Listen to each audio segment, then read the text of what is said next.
स्वागत है vice principal. आपकी नई पोस्टिंग हुई है दिल्ली पब्लिक स्कूल में। एक पुराना स्कूल जो पहली बार 1921 में बना था और 30 साल तक बंद रहने के बाद अब फिर से खोला गया है। यहाँ आपका काम है स्टूडेंट्स की डिसिप्लिन, अटेंडेंस और व्यवहार पर नजर रखना। लेकिन उससे पहले कुछ जरूरी रूल्स जान लेना आपके लिए बहुत जरूरी है। ये रूल्स सिर्फ शाम 4 बजे की आखिरी घंटी के बाद लागू होते हैं। रूल 1, प्रिंसिपल का ऑफिस टॉप फ्लोर पर है। शाम के बाद उसे हमेशा बंद रखा जाए।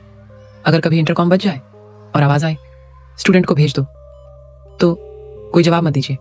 वहां कोई स्टूडेंट नहीं होगा और अंदर कोई प्रिंसिपल भी नहीं। रूल 2, आपको पुराने अटेंडेंस रिकॉर्ड आर्काइव रूम में मिलेंगे।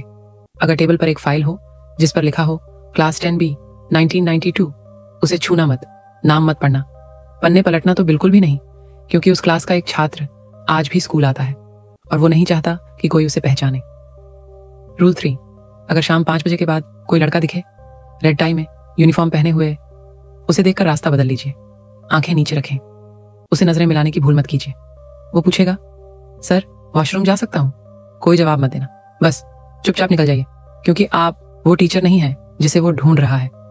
रूल 4, अगर शाम 6:06 पर स्कूल की घंटी बजे, ध्यान दीजिए इस समय कोई बेल सिस्टम एक्टिव नहीं होता। अगर फिर भी बेल बजी तो क्लासरूम छह जाइए, ब्लैक बोर्ड पर नजर डालिए। अगर वहां लिखा हो प्रेजेंट सर तो उसे तुरंत मिटा दीजिए। अगर लिखा हो एब्सेंट तो कमरे से बाहर निकल जाइए और दरवाजा लॉक कर दीजिए। कोई अब भी अपनी डिटेंशन पूरी कर रहा है। फाइनल रूल, स्टाफ रूम में आखिरी फोटो जिसमें एक प्रिंसिपल काली कोट में दिखते हैं। अगर आपको लगे कि उनकी नजरें आपको देख रही हैं तो घबराइए मत, ये आम बात है। लेकिन अगर अगली सुबह वो फ्रेम टूटा हुआ मिले तो बस उसे बदल दीजिए, चुपचाप बिना सवाल पूछे। दिल्ली पब्लिक स्कूल में आपका स्वागत है।